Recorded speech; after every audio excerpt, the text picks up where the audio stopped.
Good afternoon, Professor. My name is Daniel Chancellor. I'm an FNP student at United States University in MSN 572, Advanced Physical Assessment. This is my head-to-toe video assessment, and I'm doing a integrity check prior to the video and attestation statement of doing this video independently with no assistance from outside.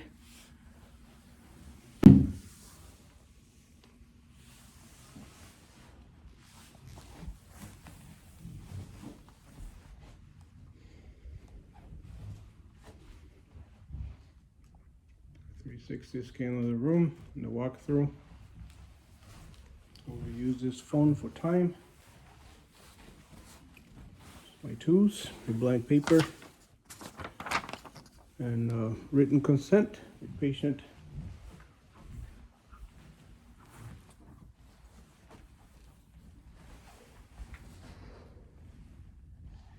I have nothing in my ears. All right, I will position the phone so I could be in the picture.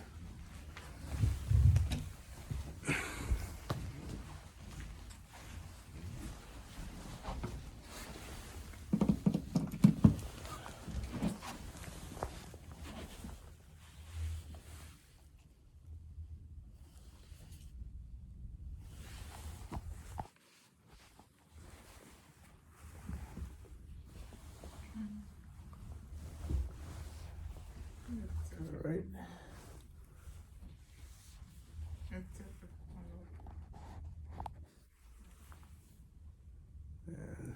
the time. All right. Well, before we begin, I'd like to ask for consent to continue recording and put this video on YouTube as unlisted so my instructor can assess my assessment skills. Yes. All right, and then also grab a written consent. We'll just grab a signature.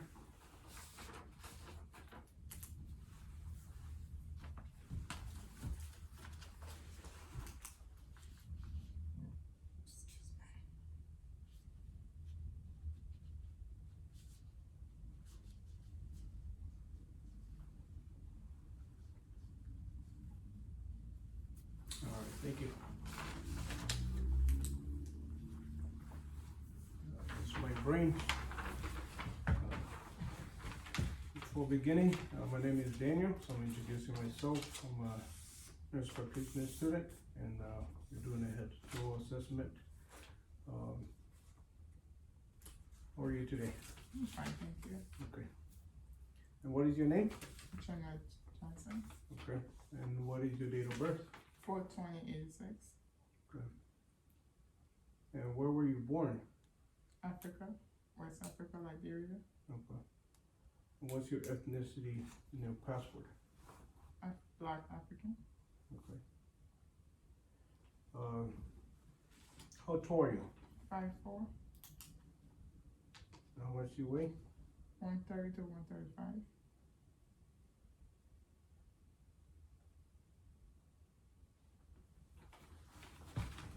And did you come here with someone or you came by yourself? I drew it by myself. Okay. So we're going to do a history collection of data on you, and then we'll collect data for your family, and then we'll do a review of system of your body, and then we're gonna do the head-to-toe assessment, begin with the head and going down. So how's your general health? It's good. Okay. When was your last annual checkup? That was 6 months ago. Okay. With any abnormal findings? No. Okay. Do you have any chronic illnesses? No. Okay. Do you have any infectious diseases like TB, hepatitis? No. Okay. Do you have any past injuries? No. Have any past surgeries? Yes. Okay. What type of surgery did you have, and when was the surgery? I had a DNC in 2018 December Okay.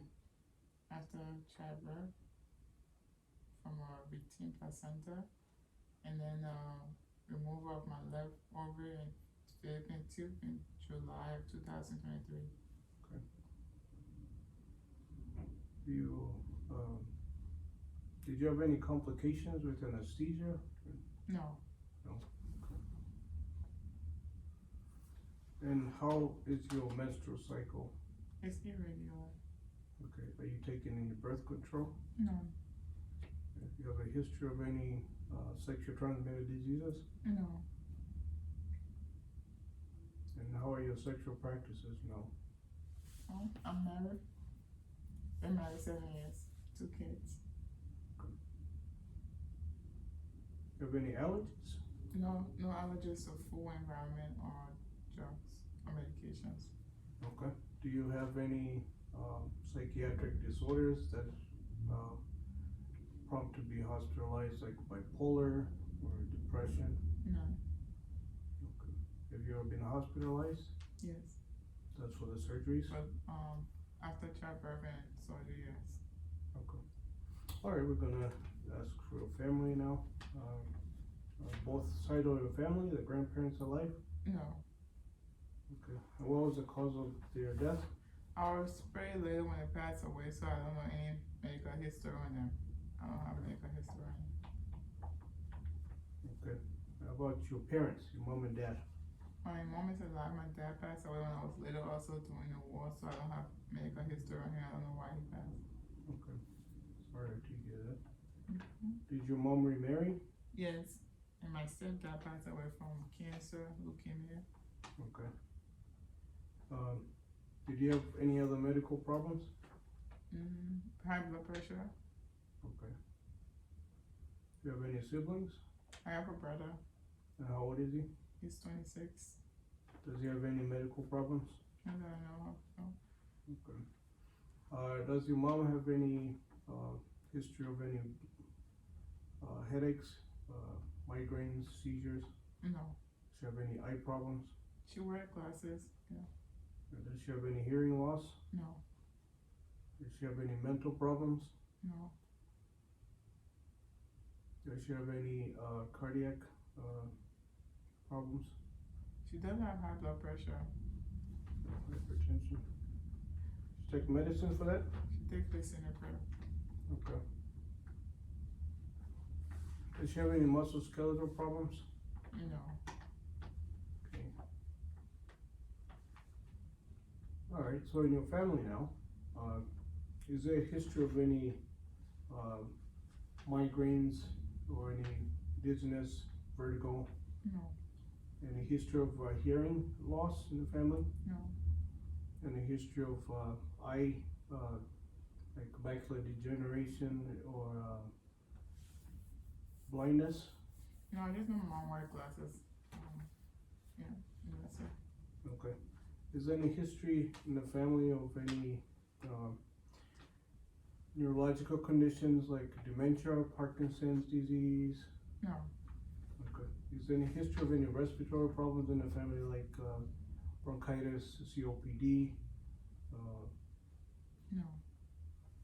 Okay. Is there any cardiac problems like DVTs?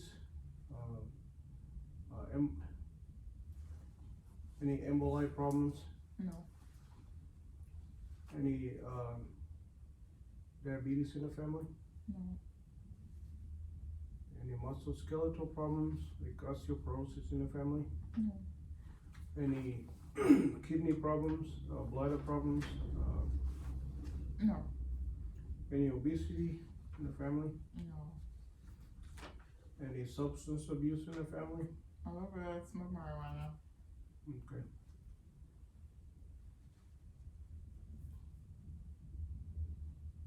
Is there any violence in the family? Abuse? No. Okay. Is there any GI related issues like Crohn's disease or IBS, irritable bowel syndrome problems? No. Okay. Is there any allergies in the family? Not that I know of. No. Okay. Is there any congenital or birth related issues in the family? No.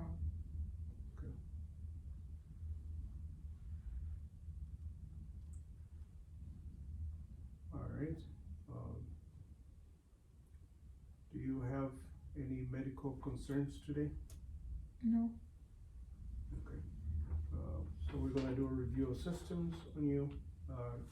In the last few months or so, have you had any migraines or anything different in your head? Have been headaches or concussion or any accidents in your head? No. Have you had any discharge in your eyes or any pain, redness, swelling? No. Have you had any changes with your hearing? No. Any discharge? No. Have you had any sinuses, congestion in your nose? No. Any changes in smell? No. In your throat, have you had any trouble chewing, swallowing? No. Any swelling, tenderness in your neck? No. Have you had any fast heart rate or slow heart rate or skipped heartbeats or palpitations? No. Okay. Have you had any blood in your urine or difficulty urination? No. Have you had any bloody stools, any constipation, diarrhea? No. Have you had any cold intolerance or hair loss or heat? No. Have you had any trouble in your knees, joints, any pain, trouble with range of motion? No. Have you had any backaches or anything of that nature? No. Have you had any skin lesions, rashes? No.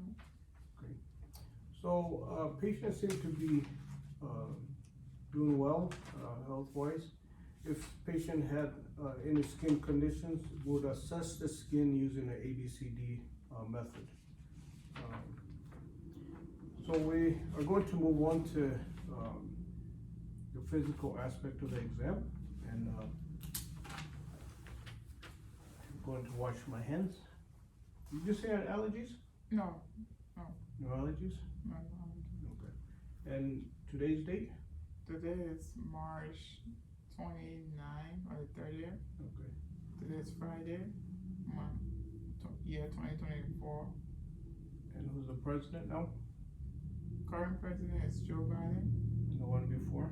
Donald Trump, Before that one? Barack Obama. Okay. And how did you get here? I drove myself. Okay. Do you live alone? Live with my family, yes. Okay.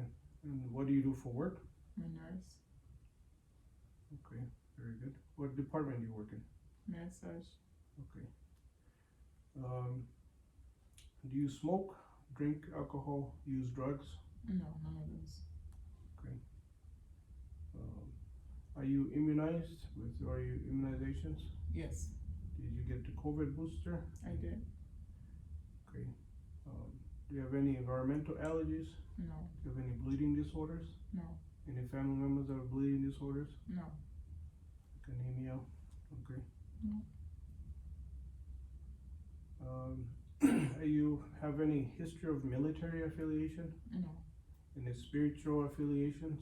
I'm a Seventh-day Adventist. So Okay. no pork, Okay. no crab. Do you use alternative medicine? Sometimes I just use lemon, ginger, sometimes with apple to make tea Okay. and cinnamon. All right. And do you feel safe in your home? Yes, I do. Any experience of violence or abuse in the home? No. Do you wear seatbelts when you drive? Yes. And do your kids, if they're outside, do they wear helmets if they ride bicycles? Yeah, helmets and seatbelt all the time in the car. Yes. Okay, and how's the safety in the house with drugs and chemicals? Chemicals wise, we lock them off, and then for the stove, we have a safety thing on the stove. Okay, and how's your diet at home? What do you eat? We don't do a lot of dairies, and then we try to eat fruit and vegetables in our daily meals. Try to drink a lot of water, so regular diet. Make sure. Do you exercise? Yeah, Okay. And how are your bowel routine? Do you have a bowel movement every day, every other day? every day. And how's your hydration? Try to drink a lot of water. Do you drink caffeine? No caffeine. And how's your sleep? I sleep during the day. cause I work night shift. You have any issues with anxiety? No, You have any depression? no. Alright, so for the Constitution, we collect a set of vitals that we made up. The patient weighs, how much you weigh again?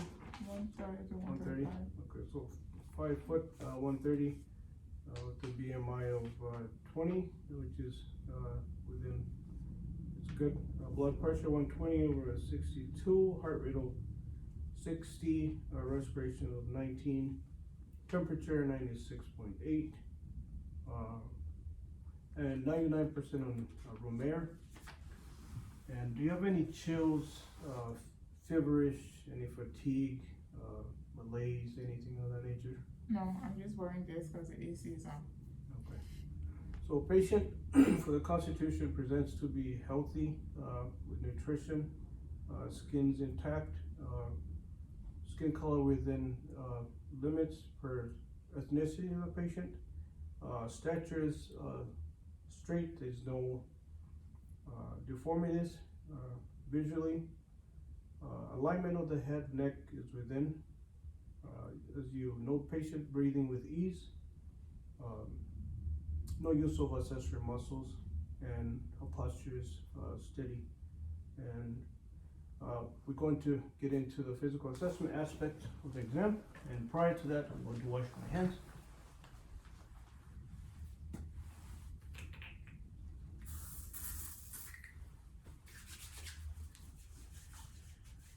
All right, so to begin the physical assessment aspect, I'm going to begin with the head, and I'm assessing the patient. I'm going to get on eye level, so I'm not standing over them.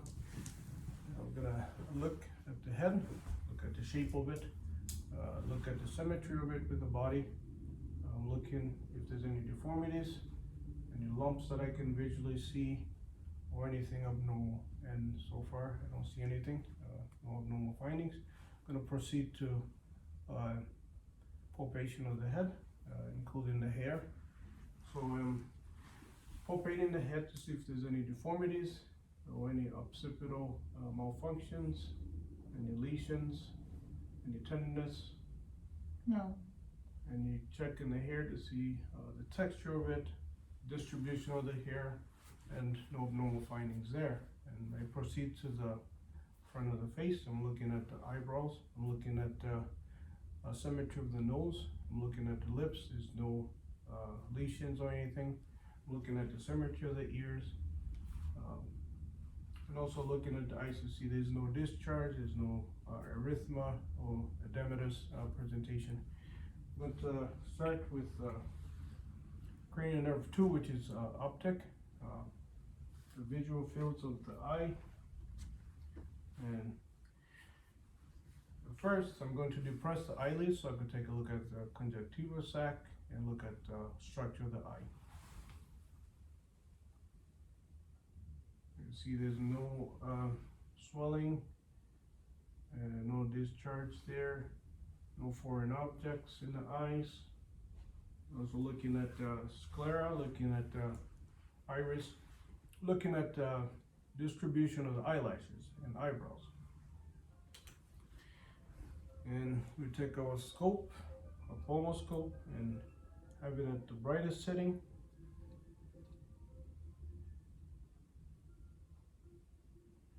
And since I'm on the patient's left side, I want to come in at a 15-degree angle. And I'm going to use my left hand, my right hand to brace, and my fingers to brace against patient's cheek for safety. So left eye and left hand. I can see the red light reflex on both eyes. It's positive, and then you go in. You can see the lenses, see the optic disc, optic nerves and veins, the macula and fovea. And disc to cup ratio is 3:1. And then come to the right side, and I switch hands, left hand to brace, fingers to for safety against the cheek, 15 degrees. and you find the right reflex, you come in close. Are you looking at the lenses, the iris, the back, looking at the fovea, optic disc, nerves and arteries, and nerves. The veins are slightly larger in the eye vessels than any other place than the arteries. So there's no malfunction in that eye, and we're gonna check cranial nerve 3, 4, and 6, and also check the pupillary responses perla of light to how the eyes react to light. So we're going to do direct first, which just goes straight to the eye, and then we're gonna do consensual. So I'm shining here, but I'm assessing the opposite eye, and same thing, assessing the opposite eye.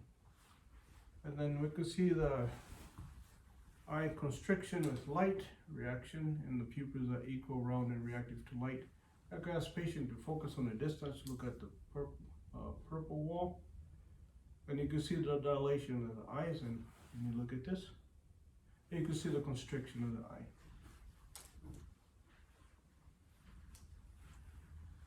So optic nerve 3 is on the outside, 4 is in the middle, and 6 is lateral. So just look at the pen light and follow with your eyes only.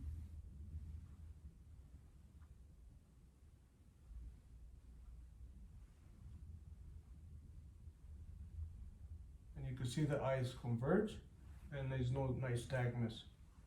And we're gonna do an eye exam with the Snelling test, and we're gonna approximate 6 feet, which will be, we're estimating will be 20 feet in real life. So our fingers together, we say 6 feet. Read the line that you can read with one eye closed. THJBS. Okay, and close the other eye and read another line. THJBS. Okay, and that's the Snelling test. And the first number is the distance to the letters, and the second number is the line that patient can read. And these movements of the 6 cardinal gaze are in the cranial nerves abducens, trochlear, and ocular, 3, 4, and 6. We're going to assess the TMJ, transmandibular joint or jaw, and cranial nerve number 5, which is trigeminal, has a sensory and motor function of it, and that's the TMJ, where the jaw can move side to side. So if you move your jaw, okay, you close your eyes and let me know if it's dull or sharp. Sharp. Dull. Okay, and that's a sensory and motor function of the jaw. And then cranial nerve number 7, that's going to be your facial nerve. It controls your movements, the muscle movements in the face. Can you smile for us? Okay, and then raise your eyebrows. You puff your cheeks. Okay, that's a facial nerve. And cranial nerve number 8, that's acoustic. And we can start with doing the whisper test. And usually you want to stand 2 feet behind and ask patient to occlude one ear and rub on the trachea so it doesn't interrupt with the sound of the other ear. So we have patient close the eyes, and then you whisper a 2-letter syllable.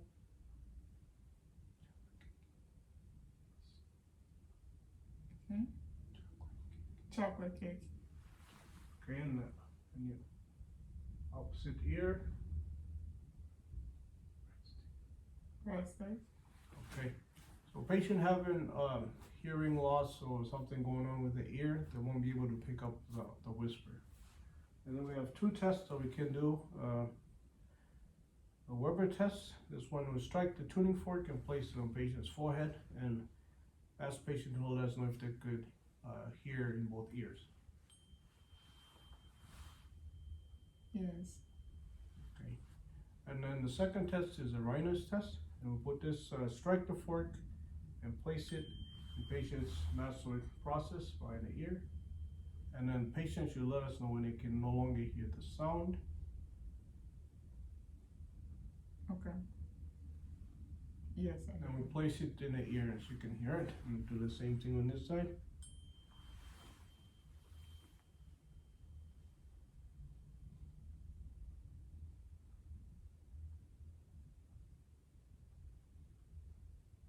Let me know when can I hear it.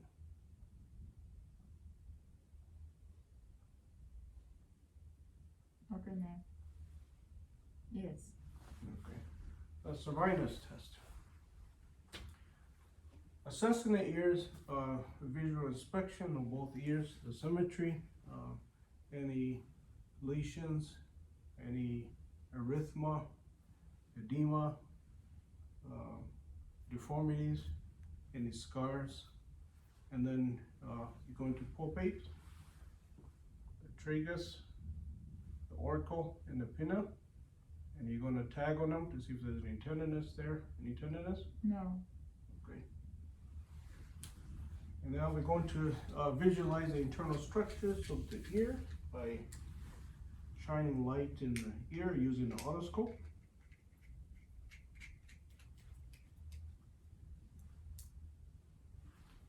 Okay, so for an adult, we want to pull the ear up and back.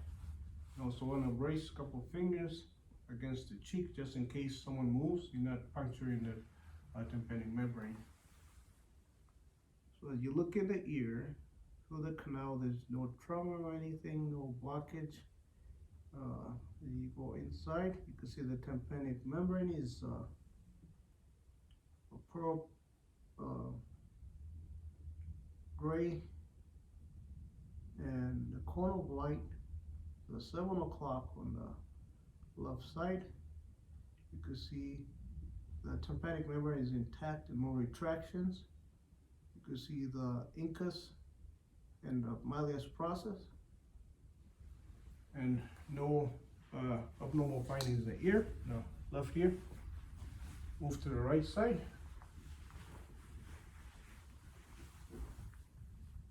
And pull the ear up and back.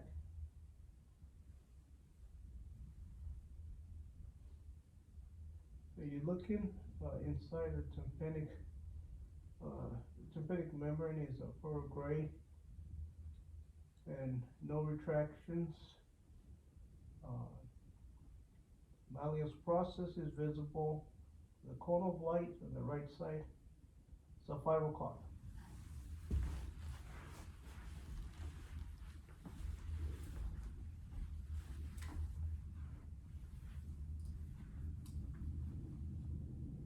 And we're going to check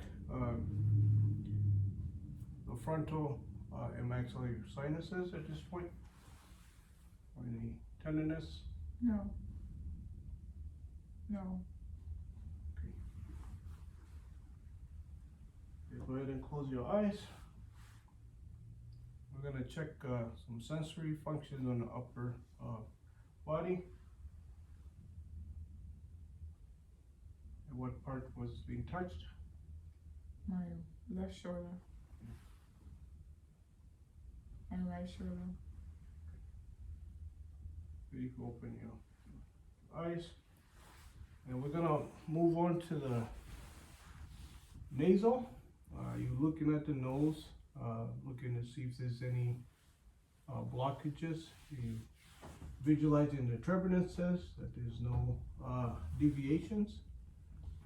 You're also looking to see if there's any blockage in the nasal. Looking at the color and anything abnormal. And move to the mouth. Ask patient to say And you're looking to see the uvula is midline and there's no inflammation in the back pillars. You're looking at the palate, looking at dentation, there's no caries or missing teeth. Also looking at the tongue. Can you lift your tongue up? Look under the salivary glands, there's no inflammation under there. So at this point, we're assessing cranial nerve number 9, which is the vagus. That's the earvoice midline. And then 10 is hypoglossal, which gives the gag reflex. So we're going to test that. And then we have cranial nerve 12, which will be the strength and movement of the tongue. Can you move your tongue against my hand? Okay, so the cranial nerve 12, which is hypoglossal, it moves the tongue side to side, and you can check the strength of the tongue. And with a neurological condition like a stroke, a patient is unable to move the tongue side to side, or they might have one-sided support of the tongue. We're looking at the neck area now, looking at the symmetry of it. We're going to see if there's any deviation, any edema, and any color discoloration. And we go ahead and palpate the neck area, and then we could check for thyroid, presentation of the thyroid, and we're going to present patient with the drink. So you could assess the thyroid. Go ahead and swallow. Okay, it's intact and there's no deviation. And for cranial nerve number 1, we're going to do the sensory of the olfactory. We ask patient to occlude, and we're going to check the patency of the nose first. So occlude one nostril and breathe in. Okay, and the other nostril. All right. And then close the nostril and close your eyes, and then let us know what scent this is. Vicks. Okay, that's a Vicks rub. Okay, occlude the other nose. Some kind of candle. Yeah, it is a candle. Alright. So olfactory nerve is intact. Patient has no blockage in the nostril. There's no discharge coming out, no edematous inside the nostril cavity, and she's able to identify the scent. So that's good. We're going to assess cranial nerve 11, which is accessory muscle. Accessory. So you check the strength. Face move against my hands, and then shrug your shoulders. Okay. And then I'm just gonna put pressure on the sternum to see if there's any tenderness or pain. No. Okay. So with respiratory and cardiac, they're going hand to hand because they're in the midsection. So we're going to go ahead and assess the contour itself for the respiratory, and you're looking to see if there's any deformities, or if there's any barrel chested or any concavity in the chest. And then we can begin with the posterior, and the AP ratio is 2:1. And I'm going to begin with palpation of the lung fields. Begin with the upper. Palpating to see if there's any tenderness, any pain there. No. Okay, and then I'm going to do the same for the anterior chest. Any pain there? No. And the lateral chest, any pain there? No. Okay, we're gonna check tactile firmness in the anterior and posterior. So just a 99. 99. 99. 99. 99. 99. 99. 99. 99. I'm gonna do the same in the posterior. 99. 99. 99. 99. 99. 99. Okay, I'm gonna check for lung expansion by placing my hands in around the 12th rib, and I should have symmetric movement of both my hands. Take a deep breath. Okay, I'm gonna do the same thing in anterior. Take a deep breath. And you can see my hands are moving symmetric. Okay. Now we're going to percuss the anterior and posterior lung fields, beginning with the upper. And we have a resonant sound.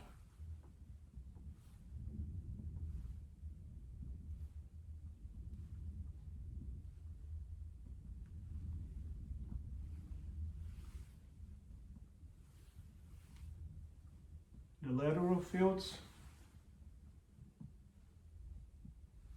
Okay, and then posterior.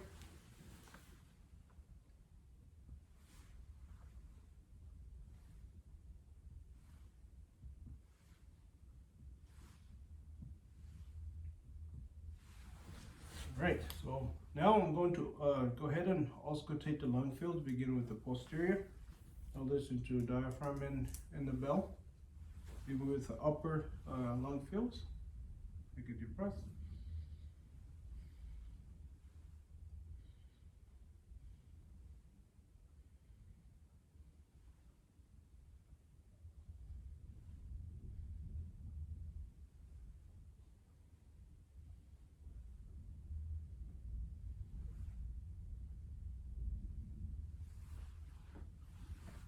The anterior.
So we auscultated anterior and posterior lung fields, and there's no abnormal adventitious sounds. So we're going to go ahead and assess and auscultate the cardiac sounds. First, we begin with patient sitting, and the 5 spots. We're going to palpate those cardiac areas for any tenderness or pain. Any pain here? No. No. No. No. No. Okay.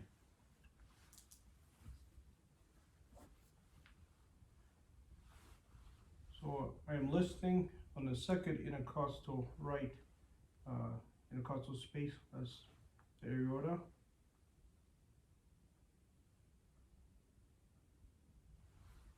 You're listening with your diaphragm and your bell. And then on the left side is second intercostal space. That's your pulmonic area.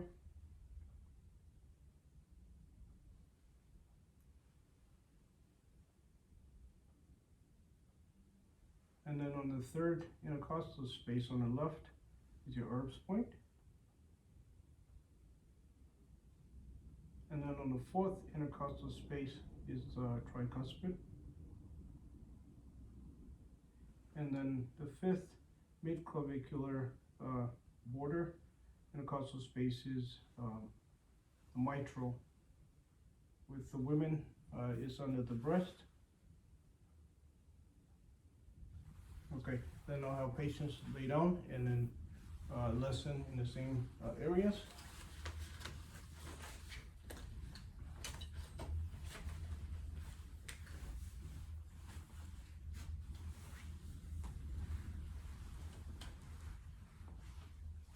Once again, the left and the right, second intercostal space, that's your aorta. And then the left second intercostal space, that's pulmonic. and third intercostal space, that's the Erb's point. And then the fourth intercostal space, that's your tricuspid. And then the fifth mid-clavicular intercostal space on the left is your mitral space. Well, we're gonna go ahead and check for palpate for any lifts or heaves. And basically what those are, if there's any stenosis in the cardiovascular system, you're gonna feel some vibrations in the cardiac area. So you place your hand to where your fingers can feel in the 5 different areas. And there's none. Then you also can palpate the apical pulses if there's any pulsations there. And there's none.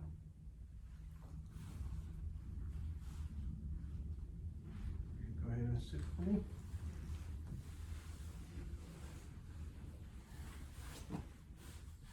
Okay, we're going to go ahead and have some, we're going to check the pulses, check capillary field down to 10 fingers, and do some muscle range of motion and check the strength and palpate the upper extremities. So beginning with the hands, I am inspecting to see if there's any deformities, any discoloration, and then palpate the distal and proximal joints for any tenderness. 10 fingers, and then check the capillary field.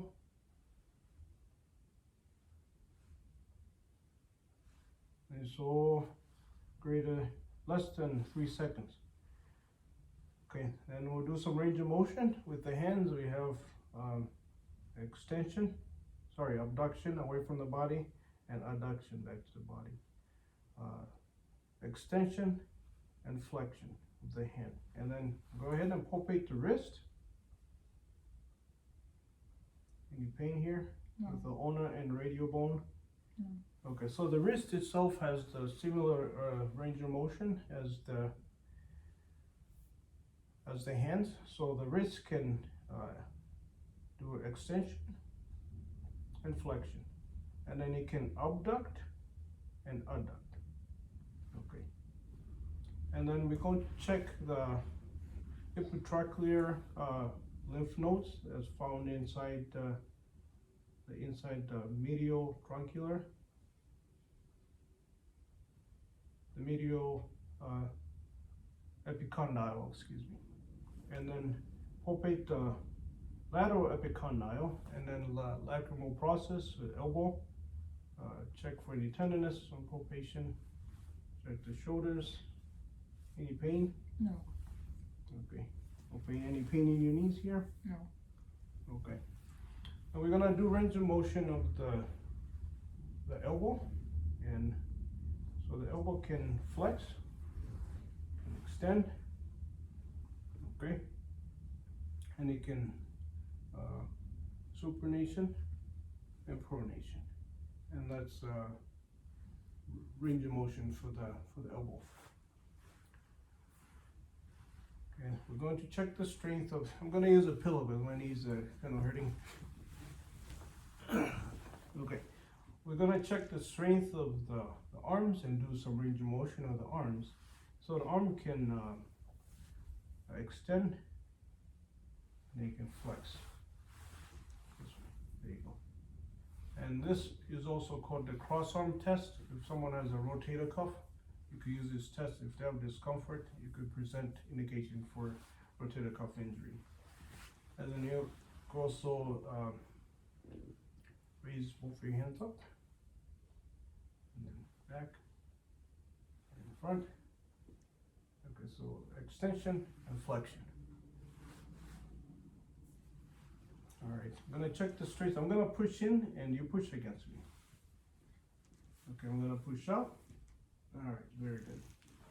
So strength is +5, and I'm gonna check the pulses in the radio.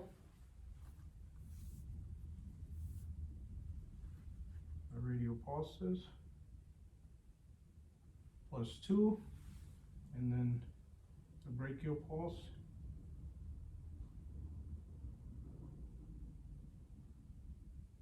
Then we're gonna go ahead and check the auxiliary lymph nodes. We're gonna check the reflexes in the brachial, radial, and brachial, bicept, and triceps.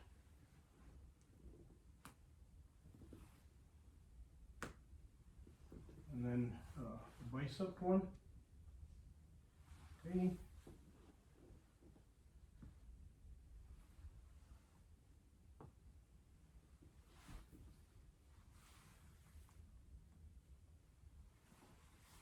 And we're going to check the patellar bicep, patellar tendon reflex. Okay. Then we're going to check the Achilles reflex. Face her and kneel on the couch.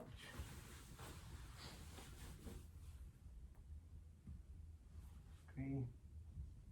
All right, go ahead and have a seat.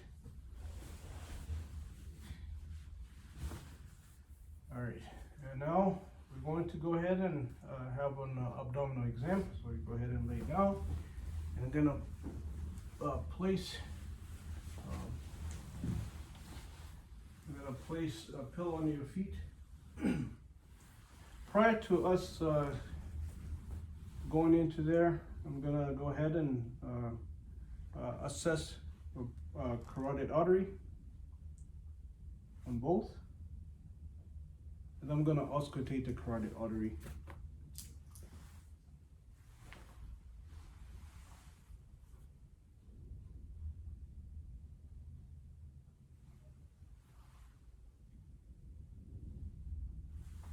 And there's no Bruwitz bilateral. And then I'm gonna go ahead and check the JVP, jugular venous pressure, and patient should look that way. And then with the patient being, the body type will allow you to see, to visualize it better than other body types. So with her being slender, I can easily see it. And can you turn the other way? And I'll also visualize it bilateral. All right. With abdominal exam, you want to provide privacy to the low. I forgot to bring a blanket. So our drape here will cover the privacy, so I want to be able to see the abdomen and part of the symphysis pubis. All right, so we are visualizing the abdomen. You're looking at the color, the shape. You're also looking to see if there's any pulsations, or if there's any lifts or heaves in the abdominal section as well. So it's split in 4 sections, and we'll begin just by auscultating first after inspection. So there's no abnormal findings by visualization and inspection. So we'll begin with the right lower quadrant and listen for vowel sounds. And normal active in the right lower, right upper quad, left upper quadrant, and lower left quadrant. And there's no vowel sounds. The normal is 5 to 30. Is within defined limits. And we're going to go ahead and palpate the abdomen, beginning with the right lower quadrant with a light palpation, just to get the patient to get used to the cold fingers, and and then we're going to do a deep palpation, which is 3 to 5 centimeters deep, and you're feeling to see if there's any masses or anything irregular going on, any movements. And there's none. Now we're going to go ahead and palpate the liver and the spleen and the kidneys. Ask patient to take a deep breath, and you kind of press under. You kind of feel a smooth border for the liver at the base. Okay, and then on the spleen, between the 10th rib, you can't feel anything at all because the spleen is under the rib cage. But if those enlargement of the spleen, you're going to feel that, and that's abnormal finding.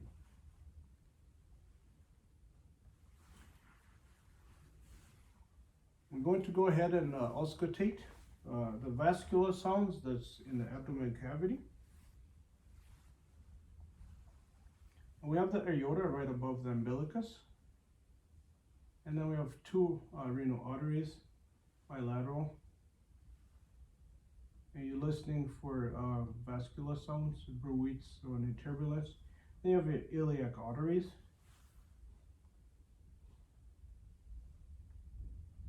And then you have your femoral arteries. While we're here, we'll go ahead and feel for the inguinal lymph nodes.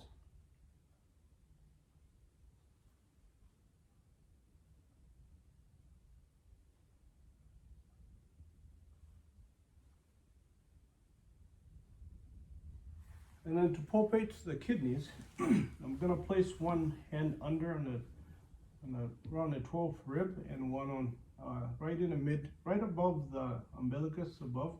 And that's patient to take a deep breath and breathe out. And then you're going to push, you're going to palpate and take another deep breath, breathe out. You can kind of feel, you can feel something when you palpate there. And then you do the same thing on the other side, which is kind of hard to do here. But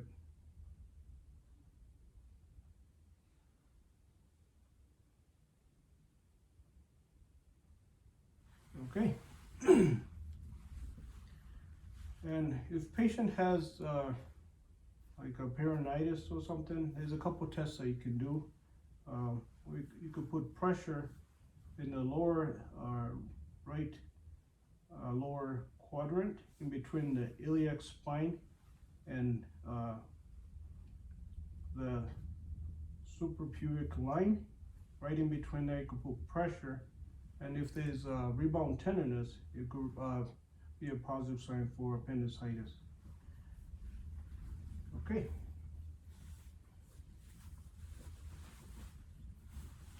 So the hip is right in the same area here. We're going to do some range of motion for the hip, and lift your leg up, and flexion, and the extension will be you lay on your prone side on your stomach.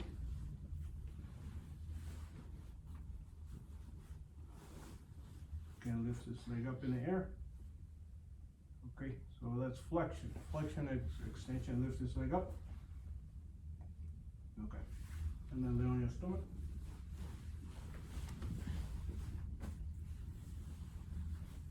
And then with adduction, abduction, the hip can also abduct. So you're gonna bring your leg out towards me. That's abduction, and adduction across your leg over, and adduction. Same thing on the other leg. Adduct will go the other way, and abduct across the leg. Okay. And then the knees also have a range of motion. Go ahead and sit. Okay, with the knees, legs out, extension, and flexion back down. And same thing the other leg, flexion, extension, and flexion.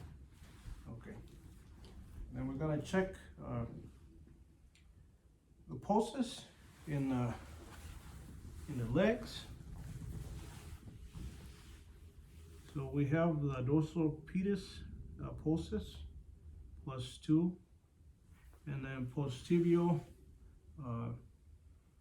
pulses +2 bilateral, and then popliteal pulses are behind behind the knee.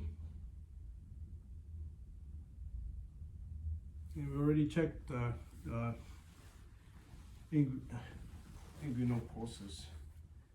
Okay, and then some range of motion for the feet. Get your feet up and kind of curl your toes around. And then to check for strength, I'm gonna push against. Okay, I'm gonna push this way. Okay, plus 5. And this one, I'm gonna push this way. Okay, and go the other way. All right, plus 5 strength.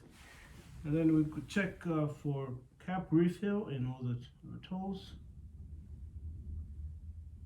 We also would be assessing for any edema at the feet, any deformities with the toes, and then any deformities in the knees, and palpating to see if there's any pain there, and skin turgor everywhere.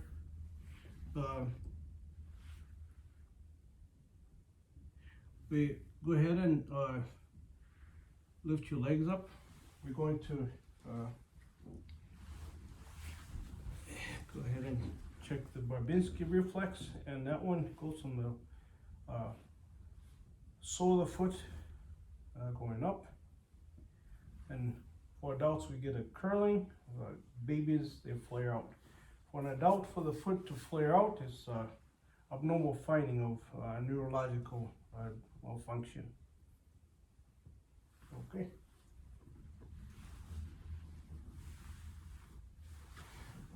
At this point, we're going to assess patient's gait. I got 2 minutes. Okay, go ahead and stand up. And can you walk on your heels? Just a few steps. Okay, walk back on your tippy toes. Okay. Can you touch your okay, you'll assess the spine by going one at a time, checking for symmetry. And any pain there? No. Okay, go ahead and stand. And then you could check a neural sensation, neural balance by having your hands up with eyes closed, supination and pronation up, and then like that. And then if I push patient's hands with the eyes closed, you still should be standing balanced and not wiggling or anything. So that wraps up the exam. Thank you very much. Thank you for your time.